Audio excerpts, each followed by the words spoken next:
Well, dramatic developments at Bombay House today. This was supposed to be a routine board meeting. Noel Tata, the chairperson of Tata Trust, raised certain objections. Well, Bombay హౌస్లో ఇవాళ dramatic developments జరిగాయి. ఇది ఒక routine board మీటింగ్లా జరగాల్సి ఉంది. కానీ Tata Sons AGM జరగడానికి ముందే Tata trust chairperson Noel Tata N Chandrasekaran Tata Sons చైర్మన్గా స్టెప్ డౌన్ అవ్వాలనే అబ్జెక్షన్ను రేస్ చేశారు. 24 ఫిబ్రవరి 2026న టాటా సన్స్ బోర్డ్ మీటింగ్ జరగాల్సింది. అయితే ఈ మీటింగ్కి ముందే టాటా గ్రూప్లోని trust and board mister N చంద్రశేఖరన్కి థర్డ్ టర్మ్ కోసం సపోర్ట్ ఇచ్చాయి. అంటే ఈ మీటింగ్కి ముందే ఆల్మోస్ట్ ఇది ఫైనల్ అయిపోయిందని చెప్పొచ్చు. లాస్ట్ 10 ఇయర్స్గా టాటా గ్రూప్స్ని లీడ్ చేస్తున్న మిస్టర్ ఎన్ చంద్రశేఖరన్కి మరో 5 ఇయర్స్ ఎక్స్టెన్షన్ వస్తుందని ఆల్మోస్ట్ కన్ఫర్మ్ అయింది. ఈ బోర్డ్ మీటింగ్లో తర్వాత నెక్స్ట్ చైర్పర్సన్ ఎవరు అవుతారు అనే దానిపై ఓటింగ్ జరిగింది. ఆ తర్వాత జరిగింది మాత్రం చాలా షాకింగ్గా ఉంది. ఇప్పుడు చూడండి, ఈ బోర్డ్ మీటింగ్లో టోటల్గా 6 మెంబర్స్ ఉన్నారు. వాళ్ళు టాటా సన్స్ బోర్డ్లో బోర్డ్ మెంబర్స్గా ఉన్నారు. వాళ్ళలో 4 మెంబర్స్ మిస్టర్ ఎన్ చంద్రశేఖరన్నే సపోర్ట్ చేశారు. అంటే మాకు థర్డ్ టర్మ్ కోసం కూడా ఎన్ చంద్రశేఖరన్నే కావాలి అని వాళ్ళు సపోర్ట్ చేశారు. 5th మెంబర్ స్వయంగా మిస్టర్ ఎన్ చంద్రశేఖరన్నే. ఆయన ఏమన్నారంటే, నా గురించి ఓటింగ్ జరుగుతుంది కాబట్టి నేను సైడ్లో ఉంటాను అని. అంటే ఆయన ఓటింగ్ నుంచి హిమ్సెల్ఫ్ రెస్క్యూ అయ్యారు. ఇక 1 నెంబర్ మాత్రమే మిగిలారు. కానీ ఆయన మాత్రం నేను మిస్టర్ ఎన్ చంద్రశేఖరన్కి సపోర్ట్ చేయను అని చెప్పారు. కాబట్టి ఇది 4 వర్సెస్ 1 ఫైట్గా మారింది. ఇది ఏదైనా నార్మల్ డెసిషన్ మేకింగ్ అయితే మిస్టర్ ఎన్ చంద్రశేఖరన్కి క్లియర్ కట్ విన్నింగ్ ఉండేది. కానీ ఇది టాటా గ్రూప్ బ్యాటిల్ కావడంతో ఇక్కడ థింగ్స్ అంత ఈజీగా లేవు. ఈ 4 వర్సెస్ 1 ఉన్నప్పటికీ కూడా mister N Chandrasekaran next chairperson అవుతారని కన్ఫర్మ్ కాలేదు. ఇప్పుడు ఇక్కడ మిస్టర్ చంద్రశేఖరన్ ముందు 2 ఆప్షన్స్ ఉన్నాయి. ఒకటి ఫైట్ చేసి చైర్మన్ అవ్వడం. కొంచెం ఫైట్ అయితే ఖచ్చితంగా చేయాల్సిందే, ఎందుకంటే ఒక ఓట్ మీకు రాలేదు. కానీ మీకు ఒక విషయం చెప్తాను, ఆయనకు రాని ఆ ఒక్క ఓట్ మిస్టర్ నోయల్ టాటాది. మిస్టర్ నోయల్ టాటా రతన్ టాటాకి హాఫ్ బ్రదర్. అసలు ఆయన ఓట్ ఎందుకు అంత ఇంపార్టెంట్ అంటే, ఈ 4 వర్సెస్ 1 ఫైట్లో కూడా ఆయన ఓట్ని మీరు ఇగ్నోర్ చేయలేరు. దీనికోసం ముందుగా వీళ్ళ గ్రూప్ స్ట్రక్చర్ని అర్థం చేసుకోవాలి. పేపర్ మీద చూస్తే ఈ గ్రూప్ స్ట్రక్చర్ చాలా పర్ఫెక్ట్గా ఉంటుంది, కానీ ఇన్ రియాలిటీ ఇది చాలా కాంప్లెక్స్గా ఉంటుంది. అంటే ఇవాళ మనం చేయబోయే ఈ ఎంటైర్ వీడియోలో ఇలాంటి చాలా ఇంట్రెస్టింగ్ విషయాలు మీకు తెలియబోతున్నాయి. ఈ మొత్తం స్టోరీ చూస్తుంటే దీనిపై ఈజీగా ఒక అదిరిపోయే నెట్ఫ్లిక్స్ సిరీస్ తీయొచ్చు. అది 100% హిట్ కూడా అవుతుంది. ఇక టాపిక్లోకి వస్తే, ఈ డైలమా 6 మంత్స్ వరకు కొనసాగింది, కానీ ఎలాంటి డెసిషన్ బయటకు రాలేదు. ఆ తర్వాత మిస్టర్ ఎన్ చంద్రశేఖరన్ స్వయంగా ఇలా అన్నారు, 28 ఫిబ్రవరి 2027న నా టర్మ్కి లాస్ట్ డే, ఆ రోజు నేను వెళ్ళిపోతాను, ఆ టైంలో ఇంకొక చైర్మన్ వస్తారు అని చెప్పారు. ఈ న్యూస్ బయటకు వచ్చిన వెంటనే టాటా గ్రూప్ స్టాక్స్ చాలా ఘోరంగా పడిపోయాయి. ఒక్క రోజులోనే Tata group listed stocks value 47,412 crores మేర తగ్గిపోయింది.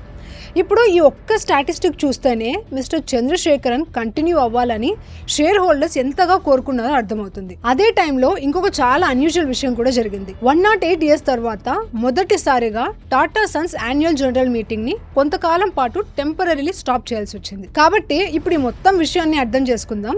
కానీ అన్నింటికంటే ముందు టాటా గ్రూప్ స్ట్రక్చర్ని అర్థం చేసుకుందాం. ఎందుకంటే ఈ గ్రూప్ స్ట్రక్చర్లోనే ఒక రియల్ ప్రాబ్లం తాగుంది. చూడండి, ఇప్పుడు ఒక విషయం అందరికీ తెలుసు, టాటా గ్రూప్కి చెందిన ఏ కంపెనీలైనా వాటి ఓనర్షిప్ టాటా సన్స్కి ఉంటుంది.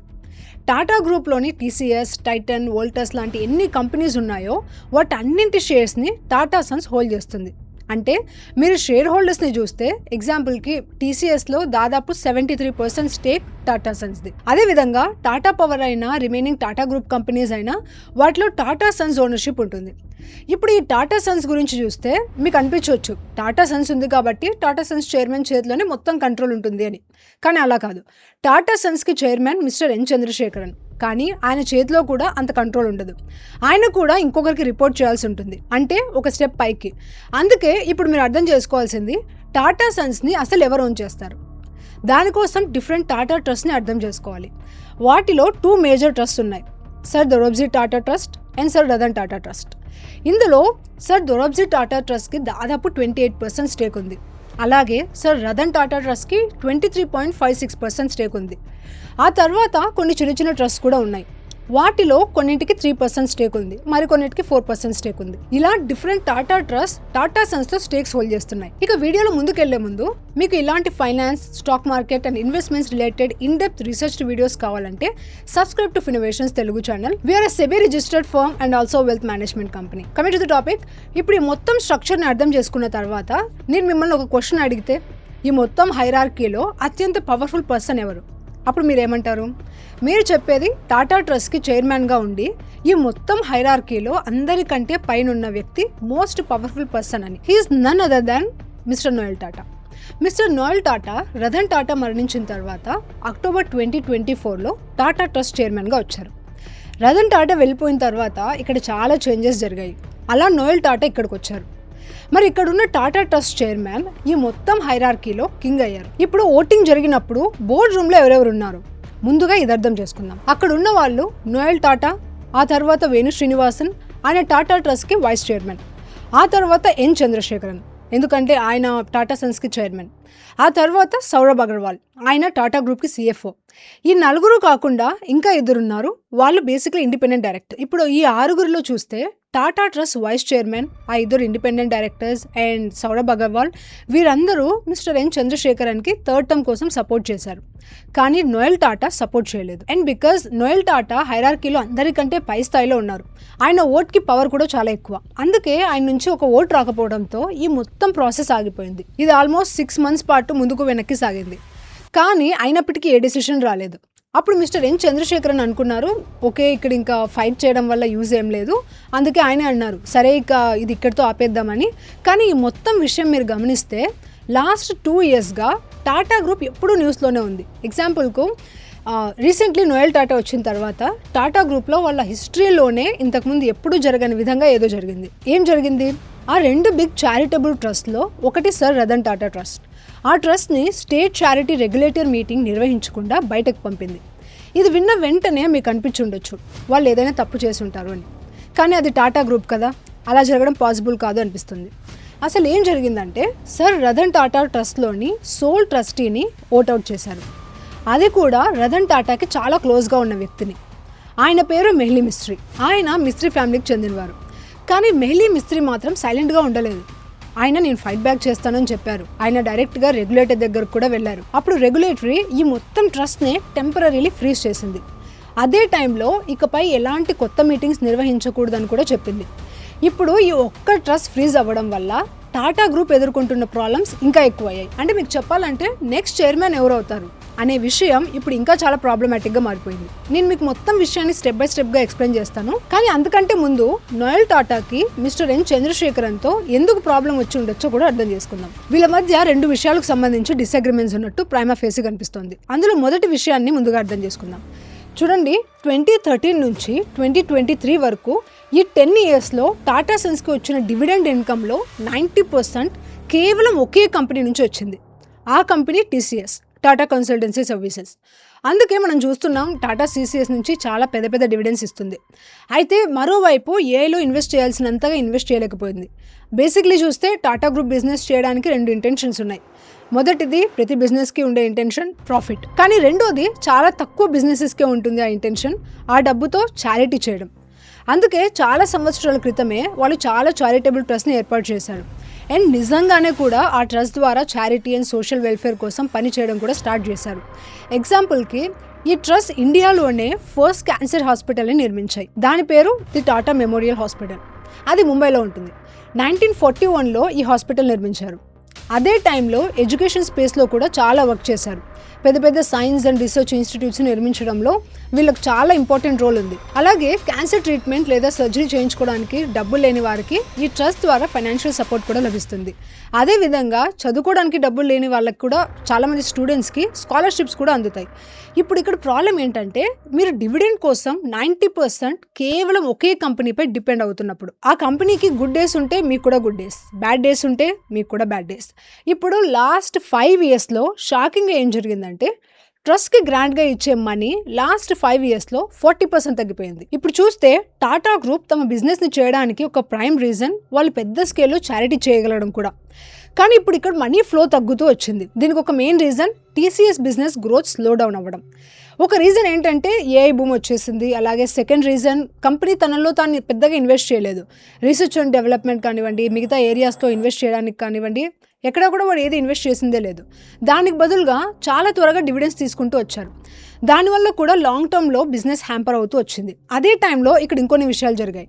ఇన్సైడర్స్ చెప్పేది ఏంటంటే ఈ విషయాల కారణంగా మిస్టర్ నోయల్ టాటా అండ్ ఎన్ చంద్రశేఖరన్ మధ్య కొన్ని డిసగ్రిమెంట్స్ కూడా ఉన్నాయి అని. ఎగ్జాంపుల్కు మిస్టర్ ఎన్ చంద్రశేఖరన్ ఉన్నప్పుడు టాటా గ్రూప్ తమ ఎయిర్లైన్ బిజినెస్ విషయంలో ఒక మేజర్ డిసిషన్ తీసుకుంది. టాటా గ్రూప్ ఎయిర్ ఇండియాని గవర్నమెంట్ నుంచి 2700 crore రూపీస్కి కొనుగోలు చేసింది. దానికి బదులుగా వాళ్ళు చాలా అప్పులు కూడా రీపే చేయాల్సి వచ్చింది. ఇప్పుడు ఇక్కడ రెండు విషయాలు ఉన్నాయి. టాటా గ్రూప్ ఎయిర్ ఇండియాని కొనుగోలు చేసిన తర్వాత year on year business performance improve అవుతూనే ఉంది. కానీ మధ్యలో ఒక యాక్సిడెంట్ జరిగింది. మీకు గుర్తుండే ఉండొచ్చు. అందులో 260 ప్యాసింజర్స్ మరణించారు. ఆ తర్వాత ఎయిర్ ఇండియా ఫైనాన్షియల్స్ చాలా ఎక్కువగా దెబ్బతిన్నాయి. ఆ ఫైనాన్షియల్ ఇయర్లో ఎయిర్ ఇండియా లాసెస్ డబుల్ కంటే ఎక్కువగా పెరిగి 2238 crore రూపీస్కి చేరాయి. అంటే కంపెనీ లాసెస్లో ఉండడంతో ఆ డబ్బును టాటా గ్రూప్ తమ సొంత పాకెట్ నుంచి ఫిల్ చేయాల్సి వచ్చింది. అదే టైంలో ఎన్ చంద్రశేఖరన్ తీసుకున్న కొన్ని న్యూ బెట్స్ కూడా సరిగ్గా వర్కౌట్ కాలేదు. ఎగ్జాంపుల్కి ఆయన కన్జ్యూమర్ ఇంటర్నెట్ కంపెనీకి కూడా దాదాపు 5000 crore రూపీస్ లాస్ వచ్చింది. ఇదే టైంలో చూస్తే మిస్టర్ ఎన్ చంద్రశేఖరన్ తీసుకున్న కొన్ని డెసిషన్స్ కారణంగా గ్రూప్ కంపెనీస్కి లాసెస్ వచ్చాయి. మరి ఈ లాసెస్కి డైరెక్ట్ ఇంపాక్ట్ చారిటబుల్ ట్రస్ట్కి వచ్చే డివిడెండ్స్పై పడింది. అంటే డివిడెండ్ తక్కువగా వచ్చింది కాబట్టి ట్రస్ట్కి ఇచ్చే గ్రాంట్ కూడా తక్కువగా ఇవ్వాల్సి వచ్చింది. కానీ ఇక్కడ చంద్రశేఖరన్ కంప్లీట్లీ రాంగ్ కాదు. ఎందుకంటే కొన్ని బిజినెసెస్ ఫెయిల్ అవుతాయి. It bound to happen. A person అయినా బిజినెస్ రన్ చేస్తే ప్రతి బిజినెస్ సక్సెస్ అవుతుందని కాదు. కొత్త బిజినెసెస్లో కొన్ని ఫెయిల్ కూడా అవుతాయి. అందుకే ఆయన కొత్త కన్జ్యూమర్ ఇంటర్నెట్ బిజినెస్ ప్రస్తుతం స్ట్రగుల్ అవుతూనే ఉంది. కానీ ఆయన తీసుకున్న కొత్త ఎలక్ట్రానిక్స్ బిజినెస్ టాటా ఎలక్ట్రానిక్స్ అది మాత్రం చాలా బాగా వర్కౌట్ అవుతుంది. మ్యానుఫ్యాక్చరింగ్లో ఇండియా ఎప్పటి నుంచో ఫ్రంట్ ఎండ్లో లేదు. కానీ వాళ్ళ టాటా ఎలక్ట్రానిక్స్ క్రమంగా కాంట్రాక్ట్ మ్యానుఫ్యాక్చరింగ్లో నెంబర్ 1 ప్లేయర్గా అదే దిశలో వెళ్తూనే ఉంది. ప్రస్తుతం యాపిల్ ఐఫోన్స్ని ఇండియాలో అత్యధికంగా తయారు చేస్తున్న కంపెనీ కూడా ఇదే. అలాగే సెమీ కండక్టర్ బిజినెస్లో కూడా ఈ కంపెనీ చాలా వేగంగా ముందుకెళ్తుంది. వీళ్లకు 2-3 ప్లాన్స్కి అప్రూవల్ కూడా వచ్చాయి. గౌహతిలో and I think another one is in సనానంద్లో కూడా. అదే టైంలో వాళ్ళకు క్రెడిట్ ఇవ్వాల్సిన మరో అచీవ్మెంట్ ఏంటంటే వాళ్ళు మొత్తం టాటా గ్రూప్ని చాలా స్టేబుల్గా హ్యాండిల్ చేశారు. ఎందుకంటే మనందరికీ తెలుసు 10 years క్రితం కూడా ఇలాంటి సిచ్యువేషన్ ఒకటి వచ్చింది. అప్పుడు మిస్టర్ సైరస్ మిస్ట్రీ కంపెనీకి చైర్మన్గా ఉన్నారు. సైరస్ మిస్ట్రీ కూడా మిస్ట్రీ ఫ్యామిలీకి చెందిన వారే. ఆ మిస్ట్రీ ఫ్యామిలీకి టాటా సన్స్లో కొంత స్టేక్ కూడా ఉంది. అందుకే ఆయన ఏదో అవుట్ సైడర్ కూడా కాదు. కానీ మళ్ళీ బిజినెస్ని ఎలా రన్ చేయాలనే విషయంలో ఆయనకు అండ్ మిస్టర్ రతన్ టాటాకి మధ్య కొన్ని డిసగ్రిమెంట్స్ వచ్చాయి. దాంతో తర్వాత ఆయనకి చైర్మన్ పొజిషన్ నుంచి కూడా రిమూవ్ చేశారు. ఆయన స్థానంలో మిస్టర్ ఎన్ చంద్రశేఖరన్ వచ్చారు. ఇప్పుడు ఈ మొత్తం సిస్టంలో Tata trust chairman and Tata Sons chairman ఇద్దరు ఒకే థాట్ ప్రాసెస్లో నడిస్తే చాలా విషయాలు స్మూత్గా నడుస్తాయి. గతంలో మిస్టర్ రతన్ టాటా టాటా ట్రస్ట్కి చైర్మన్గా ఉన్నప్పుడు and mister N Chandrasekaran Tata సన్స్కి చైర్మన్గా ఉన్నప్పుడు ఇద్దరు ఒకే పేజ్లో సింక్లో ఉండేవారు. అందుకే ఎప్పుడు పెద్ద ప్రాబ్లం కూడా రాలేదు. కానీ మిస్టర్ రతన్ టాటా వెళ్ళిపోయిన వెంటనే ఆయన స్థానంలో నోయల్ టాటా వచ్చారు. అయితే ఇప్పుడు mister N Chandrasekaran and Noel Tata మధ్య కూడా సింక్ లేదు. వీళ్ళ మధ్య డిసగ్రిమెంట్స్ ఉన్నాయి. ఇప్పుడు మీకు ఒక విషయం చెప్తాను. టాటా సన్స్ చైర్మన్ పని ఏంటి? బిజినెస్ని గ్రో చేయడం. అలాగే టాటా ట్రస్ట్ చైర్మన్ పని ఏంటి? చారిటీపై మంచి విధంగా పనిచేయడం. దాన్ని కూడా ఇంకా ఎక్స్పాండ్ చేస్తూ ఉండడం. అయితే కొన్ని సిచ్యుయేషన్స్లో వీళ్ళిద్దరూ సింక్లో ఉండకపోవచ్చు. ఎగ్జాంపుల్కు బిజినెస్ని ఎక్స్పాండ్ చేయడానికి ఎక్కువ మనీ కావాల్సి వస్తే బహుశా పైన ఉన్న ట్రస్ట్కి తక్కువ డివిడెంట్ ఇవ్వాల్సి రావచ్చు. అప్పుడు ఒక డైలమా వస్తుంది. ఇలాంటి సిచ్యుయేషన్ వచ్చినప్పుడు అందులో ఓడిపోయేది ఒక వ్యక్తే. అతను టాటా సన్స్ చైర్మన్. ఎందుకంటే హైరార్కీలో ఆయన పొజిషన్ కింద ఉంటుంది. ఇప్పుడు ఈ మొత్తం విషయం జరిగిన తర్వాత మీలో కొంతమందికి ఒక డౌట్ రావచ్చు. Mister Noel Tata mister N చంద్రశేఖరన్ని రిమూవ్ చేయడానికి కారణం ఆయనే టాటా సన్స్ చైర్మన్ అవ్వాలని అనుకోవడమా అని. కానీ 2022లో ఒక ఇంట్రెస్టింగ్ విషయం జరిగింది. బహుశా టాటా గ్రూప్ ఈ పాసిబిలిటీని ముందుగానే ఊహించుండొచ్చు. ఆ సిచ్యువేషన్ కూడా రాకుండా కొన్ని చేంజెస్ చేసిందేమో. 2022లో టాటా సన్స్లో కొన్ని రూల్స్ చేంజ్ చేశారు. ఆ రూల్స్లో ఒకటి చాలా ఇంట్రెస్టింగ్గా ఉంటుంది. అదేంటంటే టాటా ట్రస్ట్కి చైర్మన్గా ఉన్న వ్యక్తి టాటా సన్స్కి చైర్మన్ కాలేరు. అంటే నోయల్ టాటా స్వయంగా ఇక టాటా సన్స్కి చైర్మన్ కాలేరు. ఇప్పుడు మరొక వ్యక్తినే చైర్మన్గా అపాయింట్ చేయాల్సి ఉంటుంది. ఆ వ్యక్తి మిస్టర్ నోయల్ టాటా ఓట్ కూడా తీసుకోవాలి. అలాగే మెజారిటీ ఓట్స్ కూడా పొందాలి. ఇప్పుడు ఇక్కడ ప్రాబ్లం ఏంటో అర్థం చేసుకోండి. మీకు ఇలా అనిపించవచ్చు, మిస్టర్ ఎన్ చంద్రశేఖరన్ రెసిగ్నేషన్ ఇచ్చేశారు కాబట్టి కొత్త వ్యక్తి వస్తారు, బిజినెస్ యాజ్ యూజువల్గా నడుస్తుంది అని. But it won't be like that. ఇది చాలా పెద్ద గ్రూప్, ఇండియాలోనే ది బిగ్గెస్ట్ గ్రూప్. మరి ప్రస్తుతం ఈ మొత్తం గ్రూప్ ఒక డైలమాలో ఉంది. నెక్స్ట్ చైర్మన్ ఎవరు అవుతారు అనే విషయం ఇప్పటికే పెద్ద ప్రాబ్లంగా ఉంది. దీన్ని ఇంకా కాంప్లెక్స్ చేసే మరో విషయం ఉంది. అదేంటంటే వీళ్ళ కాంప్లెక్స్ డెసిషన్ మేకింగ్ ప్రాసెస్లో రూల్ బుక్ ఏం చెప్తుందంటే నెక్స్ట్ చైర్మన్ ఎవరు అవ్వాలో ఒక కమిటీ డిసైడ్ చేస్తుంది. ఇప్పుడు క్వశ్చన్ ఏంటంటే ఆ కమిటీలో ఎవరు ఉంటారు, మరి ఆ కమిటీలో ఎవరు ఉండాలో ఎవరు డిసైడ్ చేస్తారు? ఈ విషయాన్ని రెండు పెద్ద ట్రస్ట్ డిసైడ్ చేస్తాయి. Same sir Dorabji Tata trust and sir Ratan Tata trust. కానీ మెహ్లీ మిస్త్రీ విషయం జరిగిన తర్వాత సర్ రతన్ టాటా ట్రస్ట్ని బయటకు పంపేశారు.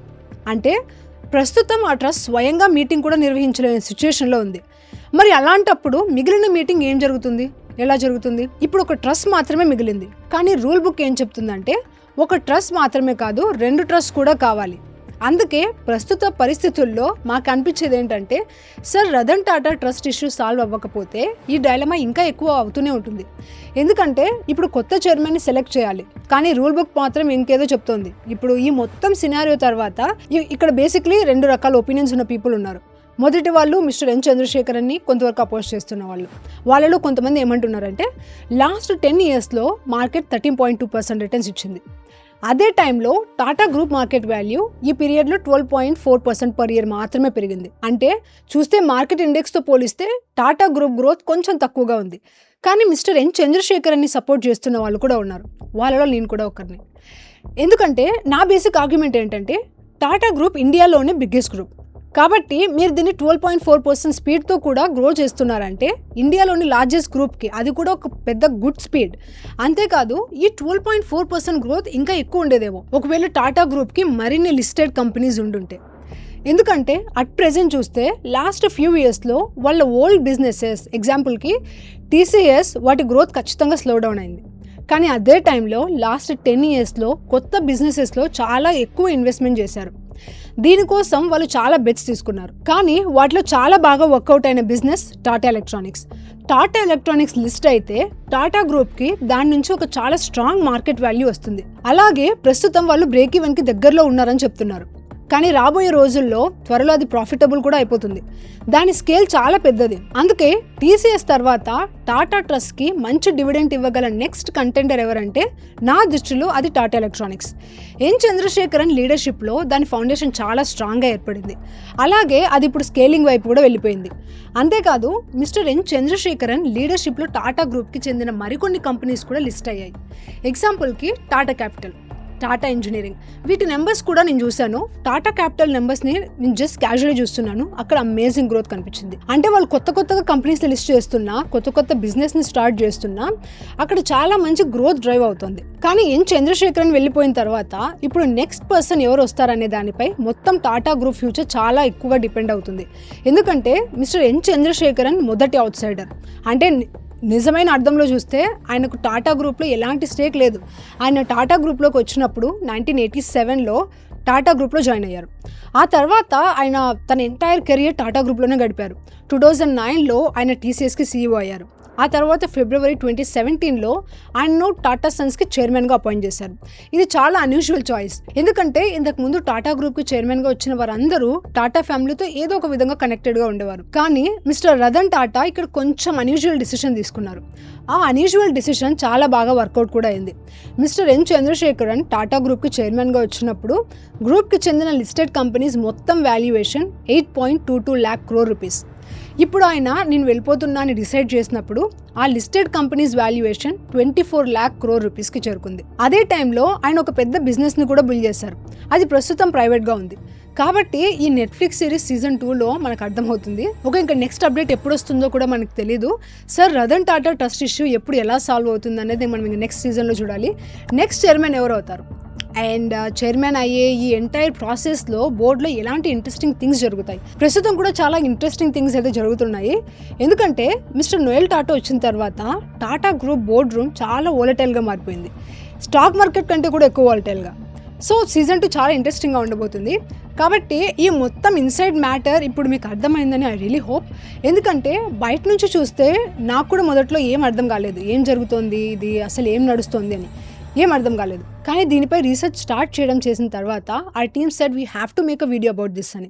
ఎందుకంటే ఈ మొత్తం విషయం అందరికీ అర్థమైనప్పుడు వాళ్ళకు ఒక విషయం అర్థమవుతుంది. బయట నుంచి చూస్తే చాలాసార్లు అన్నీ చాలా సార్టెడ్గా ఉన్నాయని మనకు అనిపిస్తుంది, కానీ లోపల ఇన్సైడ్ ఈ స్ట్రక్చర్, ఈ మొత్తం సిస్టమ్ ఇలాంటి పెద్ద పెద్ద బిజినెసెస్లో కూడా కదిలిపోయే పరిస్థితులు ఉంటాయని అర్థమవుతుంది. వాటిని ప్రాపర్లీ సార్ట్అవుట్ చేయడం కూడా చాలా డిఫికల్ట్ అనిపిస్తుంది. ఎందుకంటే ఈ గ్రూప్ చాలా పెద్దది, అందుకే ఇక్కడ ఒక్కసారిగా బిగ్ చేంజెస్ చేయడం సాధ్యం కాదు.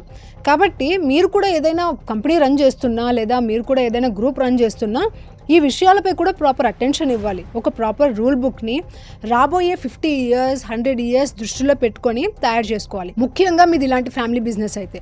కాబట్టి ప్రస్తుతానికి ఇక్కడితో విల్ స్టాప్. మరి వెళ్ళే ముందు like, share and subscribe and also comment about the video, like if you liked it or if you didn't like it, like whatever it is, and see you in the next video. Till then, take care and bye bye.